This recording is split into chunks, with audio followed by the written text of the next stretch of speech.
বিএনপির সহ আন্তর্জাতিক বিষয়ক সম্পাদক রুমিন ফারহানা বলেছেন, রাজনীতি এখন ডাস্টবিনের মতো হয়ে গেছে।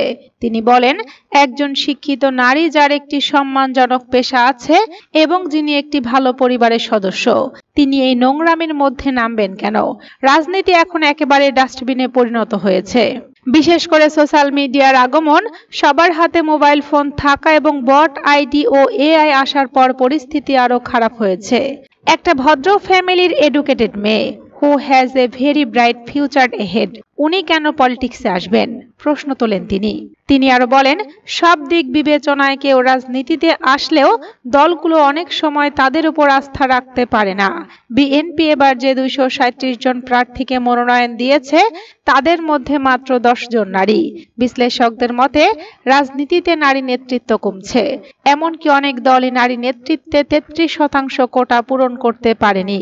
এক টক শোতে নারী নেতৃত্ব প্রসঙ্গে প্রশ্নের জবাবে রুমিন ফারহানা বলেন, বড় রাজনৈতিক দলে যোগ্য নারী নেতৃত্বের অভাব নেই। তিনি বলেন, হয়তো পুরুষের তুলনায় সংখ্যা কম, কিন্তু এত কম নয় যে মাত্র 3 বা 4% নমিনেশন তারা পাবে। 100 এর মধ্যে 3 বা 4 জন, but that is too low actually. বড় দলগুলো ছোট দলগুলোকে একীভূত করে রাজতন্ত্র কায়েম করতে চায় এবং এজন্যই জোটের বিরোধিতা, আরপিও সংশোধনের বিরোধিতার বিষয়টি উঠে এসেছে। এনসিপির মুখ্য সমন্বয়ক নাসিরুদ্দিন পাটোয়ারির এই বক্তব্য প্রসঙ্গে রুমিন ফারহানা বলেন, যারা এবার জোটের প্রার্থী হবেন তাদের যদি দলের নিবন্ধন থাকে তবে নিজের দলের প্রতীকে নির্বাচন করতে হবে। এ বিষয়ে পক্ষে বিপক্ষে দুই দিকেরই যুক্তি রয়েছে। তিনি আরো বলেন, সরকারের পক্ষ থেকে বলা হয়েছে ছোট দলগুলো কখনো বিকশিত হতে পারে না। তারা কখনো নৌকার সমর্থনে, কখনো ধানের শীষের সমর্থনে সংসদে যায়। এতে দেশে দ্বিদলীয় ব্যবস্থা আরো শক্তিশালী হয়। ছোট দলগুলো স্বাধীনভাবে বিকশিত হতে পারে না বলে এবার সিদ্ধান্ত হয়েছে যার প্রতীক সেই প্রতীকে নির্বাচন করতে হবে। বিএনপির এই নেত্রী বলেন, যদি কোনো দলের নিবন্ধন ও প্রতীক থাকে তাহলে প্রশ্ন হলো আপনি আপনার রাজনীতি করছেন না কেন? আপনি যদি অন্য দলের প্রতীকে নির্বাচন করতে চান তাহলে আপনার ছোট দল রাখার প্রয়োজন কি?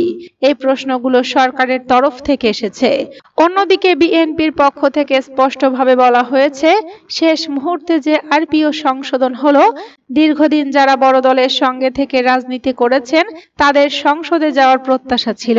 সেই প্রত্যাশা থেকেই তারা জোট গঠন করেছে এবং বড় দলগুলোও দেখিয়েছে যে তাদের সঙ্গে একাধিক রাজনৈতিক দল আছে।